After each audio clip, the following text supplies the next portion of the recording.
Gentlemen, I am BDLM, coming with my buddy J4Y, bringing you episode number 84 of our Dota on Demand podcast. It's going to go from the pro scene to the pub scene to our favorite dessert recipes. What's going on, buddy? Tiramisu. Here we come. Lemon blueberry cookies. I have that recipe, and it's amazing. Google it. It is. You made them for me once. Oh, the ladies, they go crazy at work for them. They just clamoring for the blueberries. And you gotta give it to them, you know. You gotta. Can't hold out. Anyway. Yes. How are you? Hungry a little bit, but actually I'm pretty good now. You just ate. I know. Well, now I need dessert because we're just discussing Tiramisu. these. Well, if I had some by me, I would probably start indulging, but unfortunately, not the case. No, I'm pretty good though. Yeah, have to apologize to the viewers for the hiatus, but it's just a week. A lot going on. Had a friend getting married. There was a lot of stuff leading up to it, so do apologize. But we are back, ready to kick it off again. And how are you doing? I'm doing pretty swell. I can't complain. I'm happy to be back because like you said, we were off last week. Needed some R&R from all the things happening everywhere and stuff. And I really just had to cope with my sadness from not being able to directly buy a TI4 ticket. And so let me fill everybody in here real quick. So I couldn't be online at my desk ready to buy a ticket like I had been when we went to TI2 because I was out at the theater with a lady friend because BDLM is just a really classy guy. By the way, nobody dresses up for the theater anymore, so leave your suit jackets at home. That's a side note. Turns out you just overdress completely and it's kind of weird. Regardless, Gino Beam, who was going to go with me out to the International, it's like, don't worry, bro, I got you. I'll buy your ticket. This man gets on 6:05 and is unable to purchase a ticket. Now, the official word from Valve was that in under an hour they sold out all of their tickets. The 10,000 tickets that they put out for the International sold out in under an hour. We had problems after 5 minutes, though. I just cried right there. I'm pretty sure my friend thought it was because I was just so moved by the theater performance, but it was actually the International tickets. But anyway, you told her it was the theater performance, right? You did actually tell her about the video game thing. Remember we discussed that story about how you made the mistake of telling her you went to that thing? You gotta bring them in first. You gotta get them close, warm them up a bit, make them realize you're a normal person, and then you start dropping the gamer bombs. And if they survive the shell shock, they're part of your crew. I think that's pretty much how it has to work. But basically, long story short, we found some shady dude on Reddit who supposedly bought us tickets for apparently he reserved a box seat before tickets went on sale or something, and he had until a couple days after they were on sale to pay for the whole box at once. So me and Gino Beam may or may not have given this guy a total of $700 to buy 2 tickets in this box. We're still waiting for those tickets to come in, but BDLM is just such a trusting person that this dude is probably legit. Maybe too trusting.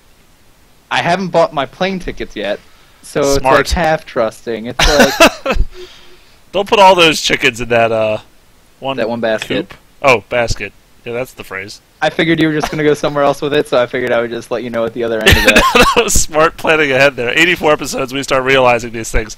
Yeah, it is unfortunate, and I think a big part of it, despite there being so many more tickets, was the now 5 per household limit that people were allowed to buy them, and people said, oh, the scalpers took all of them, and then when they went on eBay, I guess the issue came about for... yeah, they're tied to your ID, so you can't just sell them like that. So, something along the lines of you can put them in the mail in the U.S. or something. There's some other ways around it, I suppose. But at the end of the day, it is a shame that they sold so quickly. And a lot of people, I know I talked to a couple of our viewers who said they also were unable to purchase up their tickets. Yeah, it's unfortunate. I mean, part of me, very small part of me, mind you, gets 5 tickets a household. But then the other part of me is if you have 5 people in your house that are trying to get tickets for this, maybe one of you goes to a friend's house, or you use like a relative to buy. Like, there's not like a family of 20 people that's like, we all need tickets, and we don't know anybody else that can help us, so we're just gonna camp the website, fire 5, and call it. Three seems reasonable. 3 seems reasonable. Yeah. 4, I can buy 4. I can buy 4. Maybe you, your roommate, and your lady friends, or your guy friends if you roll that way, or maybe you don't have friends and you're a scalper, and you need 3 other tickets to sell. You know, that even seems reasonable. 5 is such a weird number anyway. It's me and my wife, our 2 kids, and our dog. What? No. He's got to learn how to be a courier somehow. So yeah. It is a shame, but hopefully this all pans out for you and Genobeam, and hopefully you don't lose the money you've invested into that. That would be wonderful. You were smart enough to do the prepaid card over the credit card, which is a very smart thing. I hope the rest of the people in the box did it, but I doubt it highly. Yeah, so here's how everybody else is going to find out this works out or not. If it's a go, then you'll hear me continue to be excited about the international, and if it turns out to be a scam, you'll hear nothing. You'll hear absolutely nothing. We're never going to talk about it again. We're going to talk about like a dog show that happened the same weekend or something instead. Major Heroes of the Storm competition is going to take place that weekend. We'll be covering those events. Just another note on the TI4. Apparently, the secret shop, for those who know about it or went there, the thing that they sell various items at, like shirts and plushies and whatnot, apparently they are trying to get people to help out. They want artists to contribute t-shirt designs to use, which is really awesome. This is a way to get the artists roped in, the ones that have all these beautiful paintings and drawings and whatnot, and that'd be really cool to get your work put up there in the shop, and you probably get I don't know how much money, but it can't be terribly low. I'm sure it'd probably be like how it is for skins and whatnot. You probably get a Except you don't sell quite as many as those, but yeah, I'm sure you would get some kind of royalty or some kind of fraction. Well, and even you figure some of the stuff, I mean, obviously there are going to be some things that they're only going to sell at the competition most likely, but you might be able to find other things online in their store later after the date, or they could just add in. I mean, I think it's another great way to just try to involve the community because, you know, presently if it's just through skins, I guess you have the folks that can go into Photoshop and make the loading screens. That's cool, but I feel like having the t-shirt design, it's kind of obviously it takes some technique, it takes some skill and some know-how in order to create a great graphic design, but I feel like that's a lot more accessible than you know, the 3D modeling programs and the things like that are really the only ways to get into the store now. So I really do like that idea, and I'm sure that Valve is going to buy our DoD On Demand t-shirt designs once those exist. Oh yeah, well how could they not? And our What the Nuts t-shirts, I mean, they're still in the making. I'm pretty sure there's like a squirrel and a nut involved or something. Picture in my head, it's just perfect, but one day we'll get there. One day we'll see it, maybe by TI7, TI8, we'll figure it out by then. Maybe Dota 3 will come out by then. Who knows what'll happen? But the J4Y shirt that I have in my head, just so you know, I'll let you in on this little secret. Have you ever seen like the Spring Break? I guess even not just Spring Break, but some of the popular T-shirts these days, where it just has really big letters and words that just go across basically the whole of the shirt. Yeah. You know what I'm talking about? Yeah. Yours is going to be like a hawk on Sunday. It's going to cover the whole shirt. It's going to be perfect. Everybody will buy it. I won't, but somebody will. I think it sells itself pretty much with how amazing that phrase is and how popular it will be one day. One day. Maybe TI7, Dota 3, that's similar fashion there. Yeah, anyways, so, but let us know still if you have successfully. I think I saw one viewer posted that he got a ticket and wanted to see us there, well, you there, and the rest of you, if any of you else lucked out, or if you're even in the booth with BLM theoretically, let us know, and maybe you guys can still hook up for that free drink he offered. I'm going to keep reminding him so he can't let that escape his clutches, you know. If I get there will be free drinks. That's a sacrifice I'm willing to make. That's fine. It's actually pretty cool. We were talking about I was talking about the friend's wedding. It was actually around Seattle. So I was up there, not unfortunately for Dota activities, although I was wearing a Dota hoodie the whole time, and did not get recognized, unfortunately. But that's okay. But I was able to actually scout out the key arena where it's going to be held, and it was pretty cool from the outside. I did not get to go in, but it's right by the Needle Tower. So it's a Space Needle? The Needle Tower. the Needle Tower. Rapunzel's up there. She lets her hair down or something. Okay, Tower, so the one that you can see from space, right? Sure. Space Needle. It's right by the Space Needle Tower. And it looked pretty nice, though, like I said. And there's so much cool stuff to do. If you have the time and possibly the financial situation to do it, I would highly suggest you explore the city. We didn't get to do that in TI2 because it was such a quick, little short window. But there's so many awesome things to do downtown there. Pike's Market, for one. There's a lot of bars and like really cool restaurants. So I just suggest if you have, like I said, the time and you're able to stay there a couple extra nights, definitely do yourself a favor and go around and do that. I know BDM and GeoBeam were planning on doing that. Yeah, there are also a lot of random crazy homeless people that are always fun to watch. I guess that's every major city though, and they're just so much fun to just sit and people watch. You know? And there's elevation. There's a lot of it.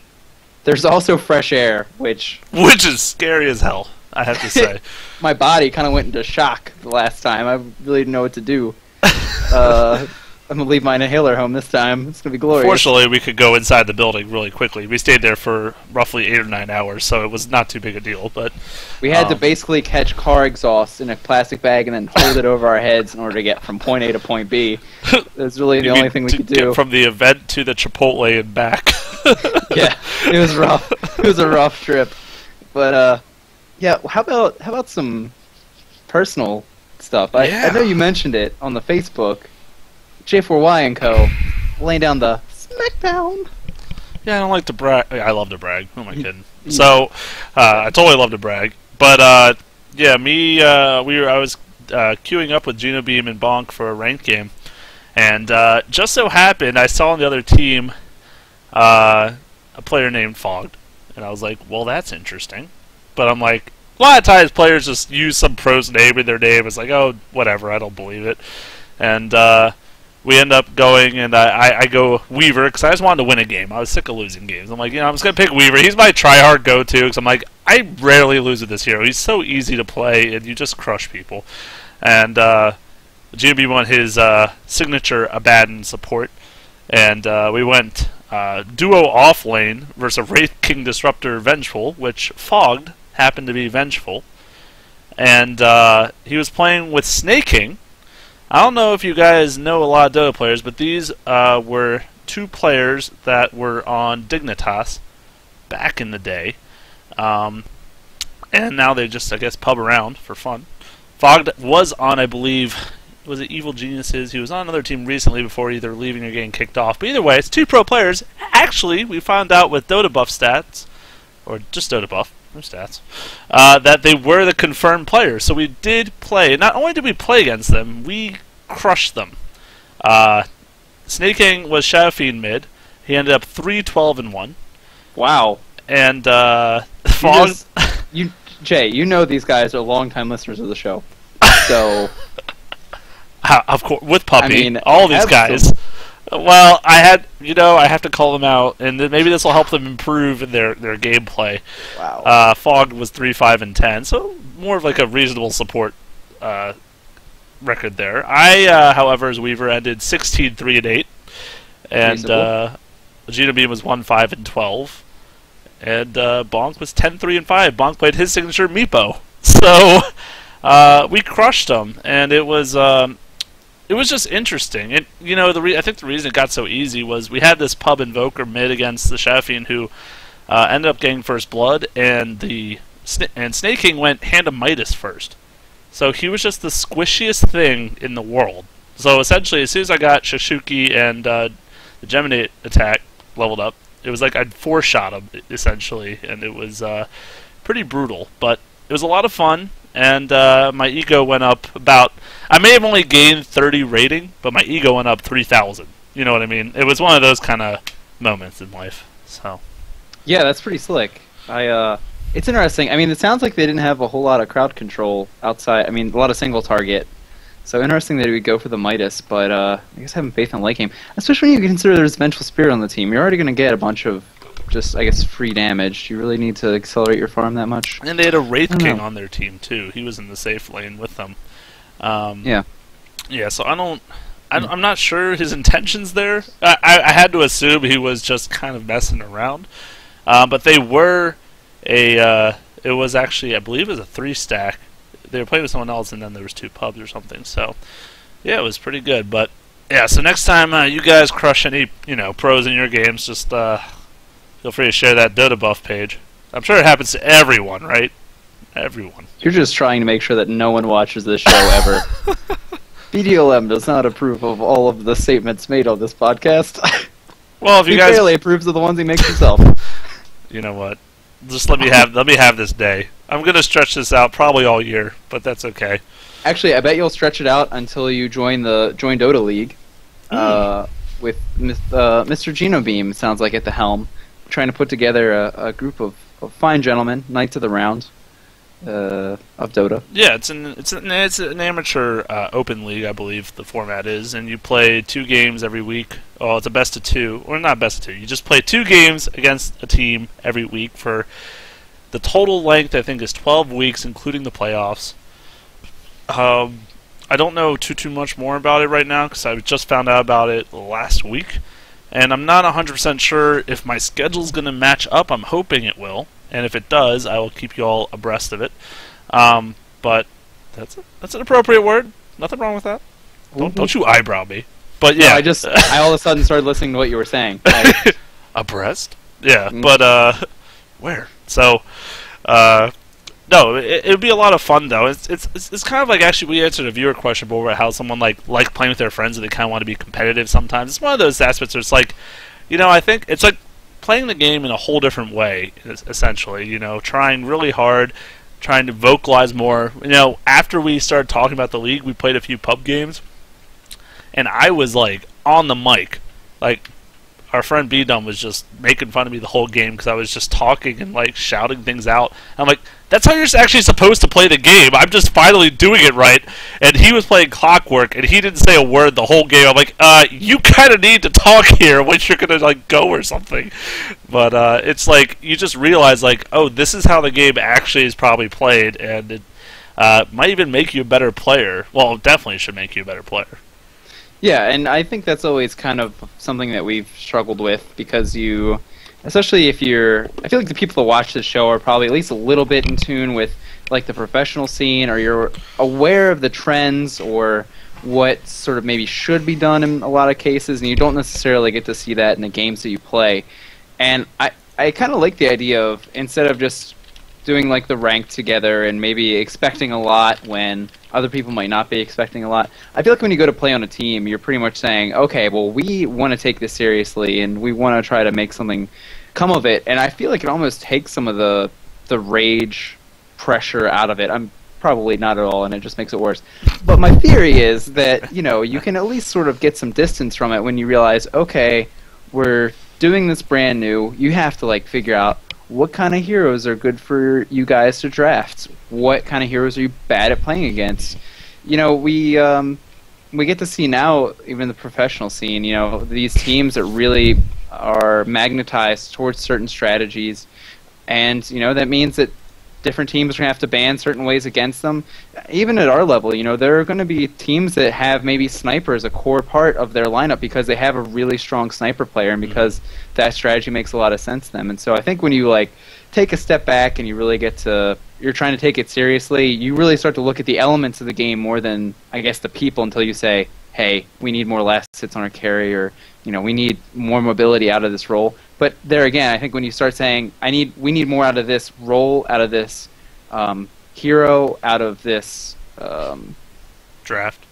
Yeah, out of this draft. Yeah, I think you can really sort of you can, of course, A equals B, B equals C, A equals C it, be like, oh, that's about me. But I think you can sort of take a step back and look and say, these are just the elements of the game, and we need to figure out how to adjust these elements to work out for us. Yeah, no, it's going to be really, I think it's fascinating, and I really hope it pans out just for that sake alone, to see how like me and our friends, actually would proceed with trying, quote unquote, tryharding. I mean, like, obviously every game you want to win, so you're gonna try in some fashion or some degree, but it's about the hero choices you make and the lane compositions and all of that that really play an important role. And then that definitely goes beyond that. It goes to also, even the smaller things like tango pooling and warding and dewarding and smoking, and just really doing everything you can from your role to help win, and then going beyond that and making sure other people are, teaming up with them or getting on the same page as them, so everyone is in sync, I guess. And that's where the real challenges has always come for us, as we've said, about communication and everything else has always been a struggle. Yeah, and I think too, when you start playing it seriously and you're, starting to practice more, it's almost like when we were doing our hero challenges, where you play a hero for 10 times in a row. And one of the things I always like to bring up is, like, when you are playing these heroes that you maybe don't normally play, or you don't play a lot back to back, you really get to sort of build this knowledge set, or this set of trends, that you might not necessarily get if you just play it once in a while. You go, okay, I really like this start, I don't like this one so much, so that by the end of the games, you're always doing the same start on these heroes. And, of course, I think when you get to the professional level, a lot of the things within the team, they're not saying, okay, well, we need this hero to buy mech, and this hero should probably roam. You get this sort of understanding about how the flow of the game should be, so that even a lot of your communication is sort of built before you even go into the game, and you sort of have an understanding of what's going to wind up happening. And it's going to be interesting. I think a really cool thing that I started doing recently that has helped me develop better as not only as an individual player, but from a team sense. For a long time, when I got on a hero, I would choose one of the highest rated guides and just kind of follow it, kind of brainlessly, if you will. And recently I've changed back to the default valves, so nothing's highlighted, no item choices. I just ignore the item choices, and I've started more thinking every game, what do I need uniquely for this game? Because following just a standard default pattern kind of gets you in a rut. You kind of think, oh, well, I'm going to build this game and do this, and this, and, get this item level, but you really shouldn't try to think on that as a whole if you want to completely improve. And this is not advice for a beginner. Obviously, if you're still in the lower stages or still learning the game, the guides are great, and you should use them because they are helpful.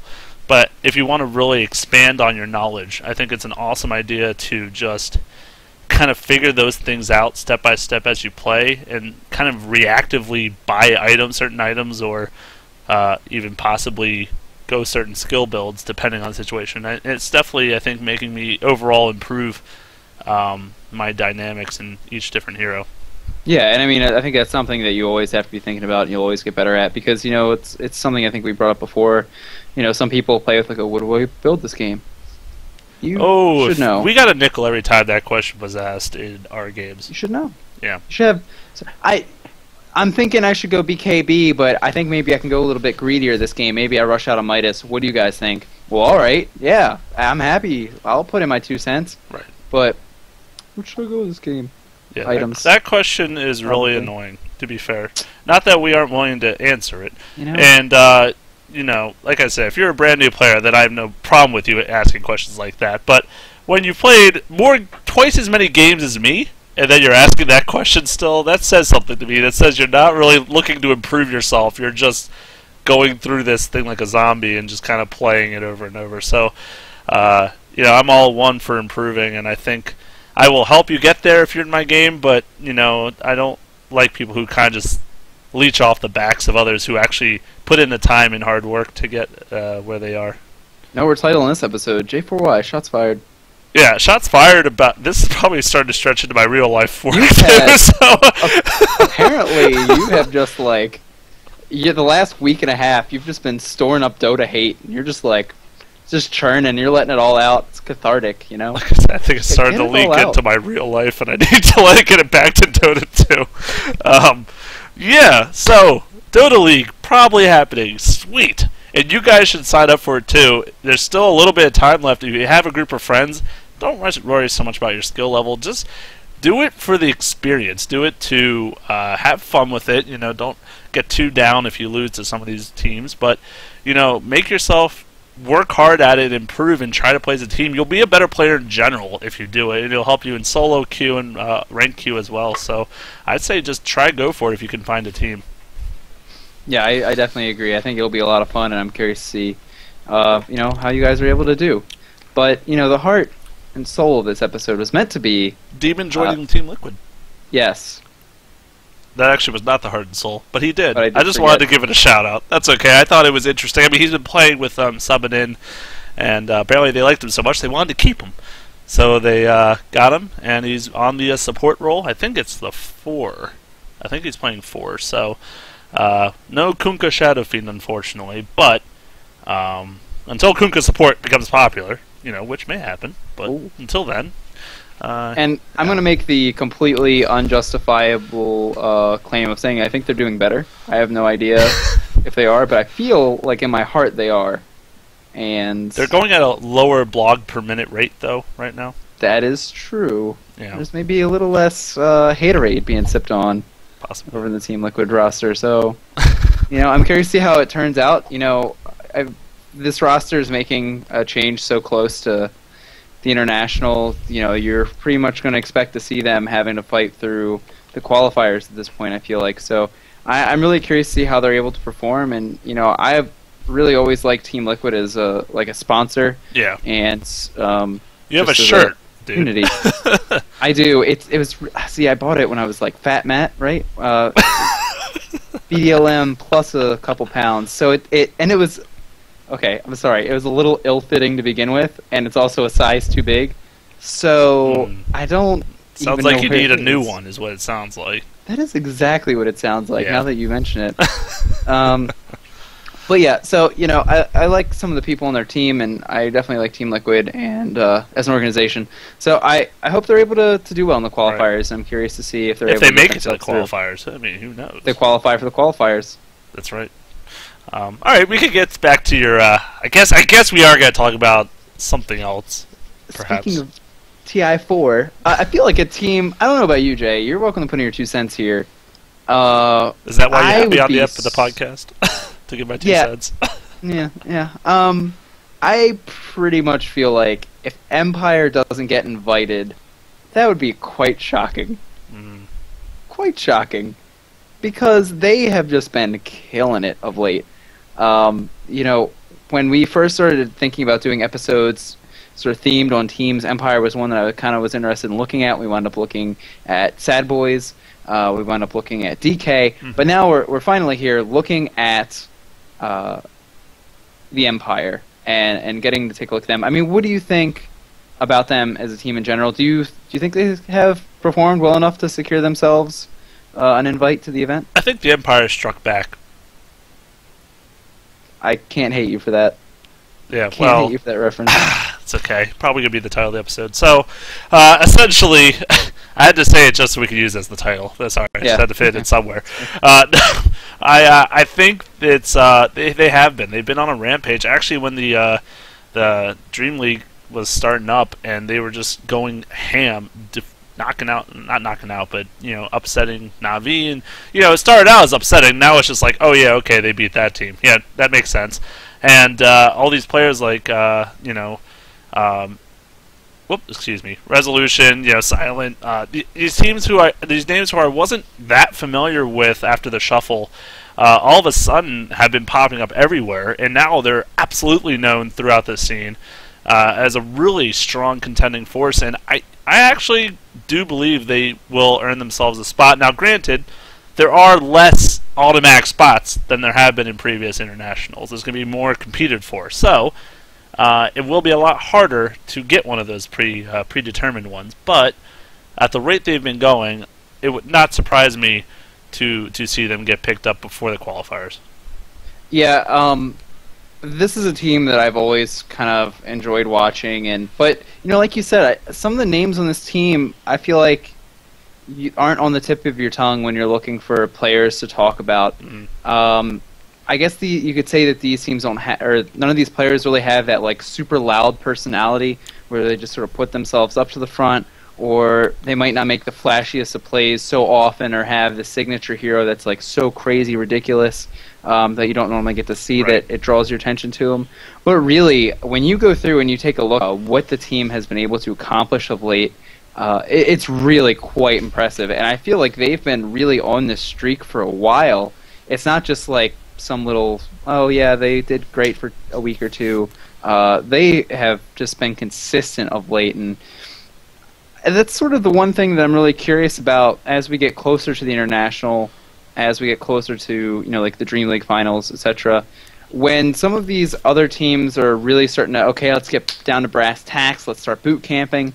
I wonder how the chips are going to fall then, because I don't know how hard Empire is practicing, how much effort they're putting into it, but the way they've been playing, it seems like they have definitely been putting work into it. I'm curious if maybe part of their success is due to everybody else is sort of getting ready to gear up for the major competitions of the year. I don't know. I think they have roughly 12 first through third places already from when they kind of formed up as a solid 5 lineup in September of 2013 through now. So in that, I don't know how many months is that, 7 months roughly, 12 or 13 top 3 places, not too bad, and almost half of those first place finishes. So yeah, they're none of those, only a couple of them were like really big events so far, but you can see them competing in the current big events, and they're doing a fantastic job. So yeah, I think they're really on a crushing roll, and it's really it's a great team to, I think, pick up and start really paying more close attention to, because as we get closer and closer to these big events, the finals for a lot of them, as you were talking about, I can absolutely see them being a monster there and fighting their way to the finals. Yeah, I mean, spoiler alert, they wind up going through the Tech Labs Cup without dropping a single game. They just finished 3rd place in the D2CL tournament. And just to sort of give you some comparison about how well they've been doing, historically averaging a 63% win rate, and in 6.8, a 78% win rate, which is kind of crazy. And that's something I think really is maybe a big part of the story to Team Empire. I feel like the way that the patches have just developed, and the way that heroes are, and the way the metagame is, it's really a strength of Empires. They are just getting to play heroes I feel like they're comfortable with, that suit their lineup. Because you look through some of the heroes and some of the win rates that these players have, I'll name one off the top of my head. Lycan for Silent is a 90% win rate. That's just disgusting. That's ridiculous for in a professional arena to have a 90% win rate with a hero. Lycan, of course, is a hero that is enjoying a really high win rate in general in the scene, but just to take it that much further is, I feel like, absurd. And that's not the only instance. There are several heroes that have been bolstered through the recent patches that Empire have just been playing super well. Yeah, no, they've really been riding a high here, like you were kind of talking about, and it's something else. It's not only heroes that are just like, quote unquote, well, I'm not gonna say broken. Just like Lycan's not broken, he's just incredibly popular right now again. But they're not only abusing those heroes, they're using also their more comfortable heroes like Invoker and Puck and these other heroes, and still doing such an amazing job with them. So you can't blame a team for using what's popular in the meta. I mean, come on, it's popular for the meta for a reason. So that makes sense. Well, yeah, but I mean, that's what I find like really cool about their story right now. It's just that like this meta seems so comfortable for them. Yeah. And they really are just finding their stride in it. And it's just that all of these different heroes that really have sort of, even through the recent patches, sort of like come up one by one, like, yeah, okay, Doom is now getting improvements and he's good, and now Dazzle's coming up, he's gotten some buffs, and now he's viable in teams like him, and okay, now Lycan. And these heroes are like super prevalent in the Empire drafts, and they're just going nuts with them, and it's really fun to watch. I mean, Banksker, I feel like, is just playing an amazing Dazzle. Probably the best Dazzle. You could probably debate between him and Yol. I think have played the most games on the hero so far this patch. But it's Banksker's most successful hero, 85% win rate. Yeah, and the most games of any pro. I think that just says it right there that heroes are playing a lot that are meta relevant that they're just able to take to that next level. Yeah, and it's always hard, I think, to justify an early ban on a support hero unless it's something that's like really going to shake up the whole team composition. So, Dazzle's not one of those heroes not necessarily going to get banned in those first couple. And I know from watching a lot of their drafts recently that they are not afraid to use even a first pick on a support if they really wanted to tie it together. I've seen I've seen Dazzle picks come really early. I mean, they really will draft based on what they want to do and what they need. So it's really cool, and I think you're right. I think it's because they're so comfortable in this meta that they're not really stretching themselves thin on heroes that maybe they don't know very well, or strategies like an all-out push strat. They're not having to force themselves in those situations often. They can kind of just play heroes that they're really good on and play them frequently and well. Yeah, and that's the thing that I find kind of interesting. Like when you start to look through the win rates of the players of Empire, they'll have like one or two, maybe even three that are like 80% win rate, and you're like, what is happening right now? And then there'll be like a 10% drop, and there'll be like a couple heroes that like have the 70, and then a 10% drop again to the 60%, which might be more normalized, but still you're like 60% win rate, it's pretty good. So there was even an interview I remember with Admiral Bulldog, I believe it was, where like is Empire unstoppable right now? Are they just are they the team to beat? Do you see any weaknesses? And at the time, I believe they weren't playing a lot of series. It was a lot of like one-off games that they were playing.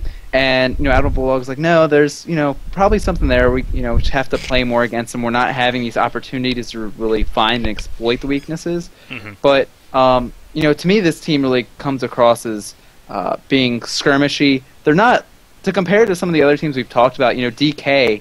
I really like to bring up that they were just like, there was a switch that was flicked, and they just all swarmed on the area that they wanted to fight in, or the particular heroes. I was just like watching right before the cast Game 4 of Empire versus Alliance from the D2CL, mm-hmm. and you really saw that a lot of their fights were sort of almost, you'd have two heroes picking this hero off while the other three were chasing the rest of the team. Really kind of sort of just jointed and skirmishy. Yeah, they seem like...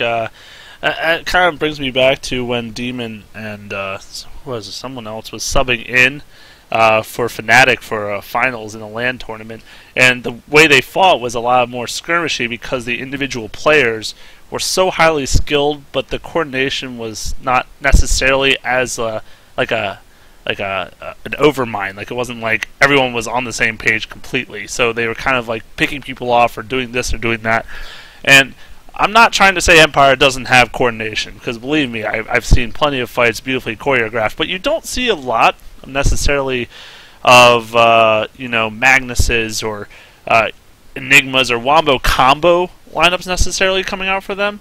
Occasionally they'll run something like that, but mostly it's actually more of these just powerhouse dominant heroes who, either when they get their farm up or get some really nice itemization or hit a certain point in the game, that's when they really tackle on and do the objectives very efficiently and very well.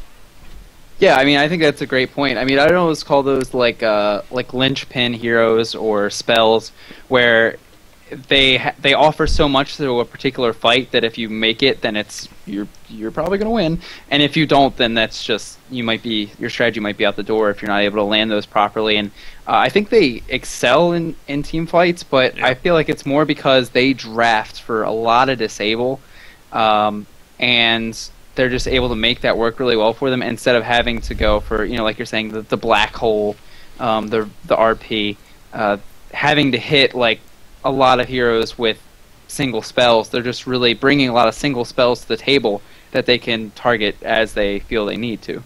So before we go into this more in detail, I think I should just kind of introduce Team Empire as a general, and that way give them all their fair share and fair credit, so everyone's a little more familiar with each of the players, because as we said before, we didn't even really hear of these names, so get them out there. First of all, back in 2011, December, they originally, here's a New Earth team, Empire, and they switched to Dota 2 back then, so it's only been a Dota 2 organization for a couple years now.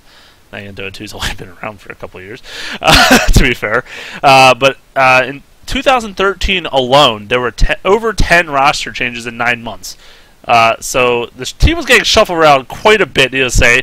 We kind of thought we knew, like when Scandal was on the team, like we're like, oh, this is kind of a familiar roster, and then the next month it'd be like 2 other people. It's like, okay, what the heck is going on with this team? So I think another reason I always kind of pushed them aside in my brain is because I never knew who was on the team. But this current lineup seems to be going strong and probably should be consistent at least through TI4. So feel free to know these names as we go over them until the next shuffle after TI4. Then we'll have to start fresh again. But I think we've said a couple of these, but they listed some achievements out. They got a first place finish in a couple of EMS, the EIZO Cups, Big Point Battles, CIS Carnage 2014, and as you said, the Tech Labs Cup. They were undefeated in. They also placed third in the Starlighter Season 7, as well as the D2CL, as you were talking about, though they lost to Alliance. So some pretty good achievements considering the relatively short period of time this team has been comprised together. Kind of on a similar route as DK, though not quite as impressive as what DK's achievement-wise is put out, but I'd say still definitely skill-wise it's very impressive. Did you want to say anything before I go into the players? No, I mean, just that I really like, it seems like you have a lot of these players that have been around for the same amount of time. Silent seeming to be the oldest, the most played on the team. But then you have Resolution, who comes in as the last addition, and I feel like is a really strong addition to the team. Really like what he brings to the table, but that's it. Yeah, Resolution coming in there to replace their middle was really a great seal to the whole team. But they have 3 Ukrainians and a couple Russians as their 5 roster here. I was talking to you before the cast. I'm like, it's like Navi, and you're like, what? I'm like, I wanted to check it before I talked about it again. So I'm like, yeah, 3 Ukrainians. Come on, that's what I'm talking about right there. But starting off with Mag, who's their captain, as their offlaner. So as the 3 role. So apparently there was a team called the IC Cup, ICCUP team. Wasn't that funny when you spell it out? Maybe that was the joke. Anyways, which apparently lost the sponsor and got renamed to Terrible Terrible Damage, which is just such a great name. Yeah. But he was a member of them in 2013, and they really had some impressive stats, apparently, that team. They did a lot in a short period of time, and these teams were really impressed with them, and these players got picked up, therefore, after that TI shuffle. So he joined the roster back in September of 2013. Another Ukrainian, I'll just go through all 3 of them, was, as you said, Resolution, the mid player, the 2 role. He was also with ICCUP, but he, after the TI3 shuffle, went to Verus Pro first, and he originally, I guess, obviously he enjoys the 2 role, because that's what he does on this team, but he actually played the 1 role for them for a while, since God, as we know, is the 1 role on that team. But then when he came in November back to Empire, he switched back to his mid-role, where he's obviously very comfortable in, needless to say. Always Want to Fly, support the 5. I recognize the name, first of all, from Here's New Earth, when we used to watch that competitively. I'm like, oh, yeah, this guy. Like, it's like Hani and all the Fnatic boys when they were on HOT, and he's like, oh, yeah, this guy was cool back then, and he's still cool now. He's still cool now. No, he's he's all right. No, he's good. I'll say I have one note for Always Wanna Fly, and it's that 10 games played on CM at 90% win rate. He's cool in my book. Yeah, that's not bad for that lady. Doing her justice for sure. Anyway, continue. He was a member of Empire actually back in 2012 apparently. And then was part of the many roster changes to the team. So he actually also went with ICCUP, and then eventually went to Empire after the TI3 shuffle. Silent, the Russian carry. He was on Empire from 2012 through 2013, but he left with Gallblack, who also was on the team at the time, for citing poor results, according to the reason they left, which I'm sure was accurate. But actually, they were able to get on, I believe, Quantic Gaming, and they got to the TI3 wildcard match, but then they lost to Rattlesnake, as we will all remember in those interesting games before the whole event started. And then after TI3 also joined. Actually, they all joined after TI3, to be fair. And finally, Vangscore, support the 4 role, left Roxas in August 2013 after the team was involved in a betting scandal. So that happened. Whoops. The team was. I didn't say Vangscore was. I mean, who knows what he was doing? You know, I'm sure it was just the team. But then he was announced as a member of Empire in August of 2013. So they, 3 of them seem to have played together, roughly a decent amount, on that ICCUP team. And a couple, like you said, were on Empire previously, and then kind of came back after some things were fixed. But yeah, it's a pretty solid lineup. Yeah, and like we mentioned earlier, I feel like none of these names, I mean, I have had respect for some of these players before really getting to sit down and take a look at them, but I mean, really, when you go like, oh, who has like crazy, ridiculous win rates, I don't know that I would be picking people off Empire, even despite how much noise they've been making lately and just how strong a team they've been looking. I thought it was funny, was listening to a cast on Beyond the Summit, and LD was talking about them. It's like, yeah, it's almost like they play like World of Warcraft. Like, beyond their hero or their position picks, they almost seem to always have like their healer because they have a dazzle like all the time. They have someone that's like up in the front to soak the damage, and they have the 3 DPS. Like they're running some sort of dungeon. I was like, that's pretty funny. But yeah, I mean, just to go on again about like what they're able to do with some of these heroes. You know, you have Resolution, who has played Invoker the most of any player during this patch, and has just been killing it on him, an 82% win rate. I really like the addition of Resolution to this team. I feel like he is, again, a player that is really strong in the mid role. I really enjoy watching him there. But again, if you were to ask me, like, name your top 10 mids, I don't know that I would necessarily name him. I wouldn't have previously.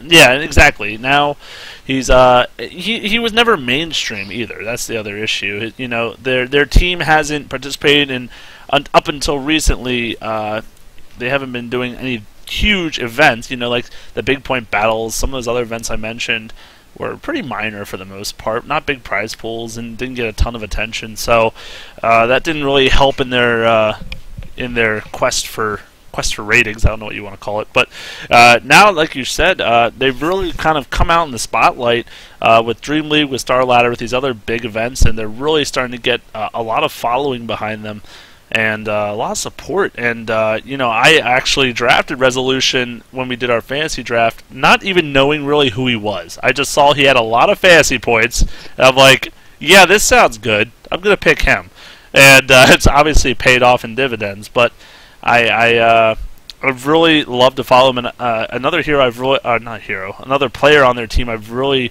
kind of loved seeing is Vangscore. I think he's just an amazing 4 player. I really generally don't follow supports too often because I don't play support, so I kind of usually watch the role I like to play the most. But he, a few games I watch, he likes Rubik a lot, and like you said, Dazzle a lot. And the Rubik, though, I mean, you know, I just start thinking to Funnick, and I just start thinking of like, oh my gosh, like this guy can play a mean Rubik. Croaky? Rubik plays, alright, both of them play him. Croaky plays him more. Yes. But yeah, it's impressive. I mean, I especially love watching the Dazzle. Personally, I think that he just has like really great game sense with it. Has some great shallow graves. Is really able to just use the weave, I feel like, almost in situations where most people, I almost feel like you conceptualize using the weave. All right, in the middle of the fight, we'll just make sure that, you know, we're increasing our armor and decreasing theirs. But really some great forethought, and I'm going to drop weave while we're smoking in, so we're just going to have so much armor over them by the time we engage that what are they going to do to try and contest? I mean, I think, again, just from playing this hero so much and also from it being so popular and strong in the current patch, they're just really able to take advantage of it, and they're really able to obviously show it in the results. Yeah. But I feel like we did pretty good. I just want to. I think from where it stands, when I kind of just went over their whole as their strategy generally, they seem to be. I really like how they draft, how Mag drafts. It's not completely different than a lot of them, but it seems like he really likes to get really good combinations. Like for example, he likes to pick up Rubik and Leshrac, Bat Rider, plus like a high DPS single target, so when he's locked down, they can just burst through whoever gets picked off. Mirana Shadow Demon, I mean, that one's anyone will pick that combination. But I just in general, the combinations they put together, like once you see them in game working in unison, it's really powerful. And I think this is why they do the skirmishing so often, is because these sets of 2 or 3 are so strong together that they're hard to fight when the team fights break out. Yeah, definitely, and that was even something I was noticing in their game against Alliance. I mean, they're just able to use these core heroes that they enjoy using, the Shadow Demon, the Dazzle, Doom, Mirana, and the Storm Spirit. Resolution, just when the laning phase is still going, they still have tier 1 towers up, is able to move around, make some plays, and contribute that way. And they're just really, I think, had a good mix, especially in this game, of offensive and defensive weapons. The other thing that I like about what they do is how they utilize Doom. They can play him in multiple positions. It's not just the off-lane Doom. It's not just the carry Doom. They're able to do both, very effective. Mag has an 84% win rate on the Doom, but Silence is nothing to sneeze at either. It's over 70%. So really, just showing you that it's not like it's a sacrifice for them to try to play it one way or the other. Right. They're able to do both very effectively. And, I think that's interesting for a hero like Doom because, of course, Doom, the ability is strong, but Doom is also this hero that I feel like the weaknesses are pretty obvious. The low armor, and you can really sort of press off that and really try to punish the hero. But they're able to just make really effective use of them, and yeah. No, I absolutely agree. Mirana's another really popular choice by them. They just, they like to stay in their comfort zone if they can, but like you said, they're able to switch around where the hero goes, making their draft that much more adaptable. And when a draft can be ambiguous, it's obviously always going to be in your favor because they're not sure where you're going with it until your final couple picks. So yeah, they do a fantastic job with it, and I'm really curious to see, just in general, where this Dream League goes. I mean, the game has kind of stepped up for a lot of players and a lot of teams, and I definitely can see them getting towards the finals, if not in them, of this competition. Yeah, I mean, I don't remember if I mentioned this earlier, but for the Star Ladder, Empire, the first team to secure themselves a spot. I mean, that's another thing, kind of what I was, when we started talking about them, that I'm sort of curious about. Na'Vi strikes me as this team that they win the number of games that they need to win in order to move on. Seems to be almost their strategy, and sometimes they will drop one too many games and be knocked out, or they'll fail somewhere in the playoffs. But Empire is just like win, win, win, win, win. There isn't really like we'll mess around this game. They might do something that might not be their like 100% what they would go 90% of the time. They might try something a little weird, but I think all in all, they're just showing a level of consistency that I think is just putting them into good form. I'm really curious to see as to like how much they're practicing. Like, I wonder if they are going to do boot camp before TI4, if they are going to get into like a super serious mode, because what they've been able to do so far, I feel like if they were to put themselves in a LAN house and just sit in their bunk beds on their laptops and just bang out hours and hours of Dota together, they would probably be a force to be reckoned with. And I could totally see them getting far in the competition. Yeah, I'm just so curious about who gets those invitations in general. I mean, we know 2 of them so far, right? Well, we know 1 for sure. We know, I think Alliance is going to go. I'm not 100% sure, but I'm pretty sure Alliance is going to go, as they were the winners. And I was going to say I thought second place, but maybe second place is not a guarantee. Although it has been the pattern, but I say a pattern, there's only been 3 of them so far, so who knows what's going to generate next. But yeah, just seeing who gets those initial invitations and then seeing how the qualifiers break out, it's gonna be awesome. And just there's gonna be so much to watch. There's so many different qualifiers and different competitions. The goosebumps, they're starting to set in already. Yeah, definitely. And I mean, this isn't the only team to be watching. I mean, like you said, there's going to be a lot of Dota coming up to watch, to keep tabs on. It's only getting more and more serious, and that's makes it all the more exciting to keep up on, to keep watching. Absolutely. Do you have any other thoughts on the old Empire? If they could beat the Alliance, then we're all We doomed. have. I'm trying to make a joke with Empire versus the- Alliance. But it was the Rebels. I know, No. but Alliance is the closest thing I Alliance have and to Rebels. Rebels. All right. Biggest stretch, Henry. Oh. So, yep, that's a great way to end it. That's my mama. All right. Well, tune in next time, guys. Go watch some Empire, because they're awesome, and you need to watch them anyway. Stay posted for all the stuff coming up for the tournament, for the International 4, for all the other games going on. There seems to be something on every day. It's amazing. I love it.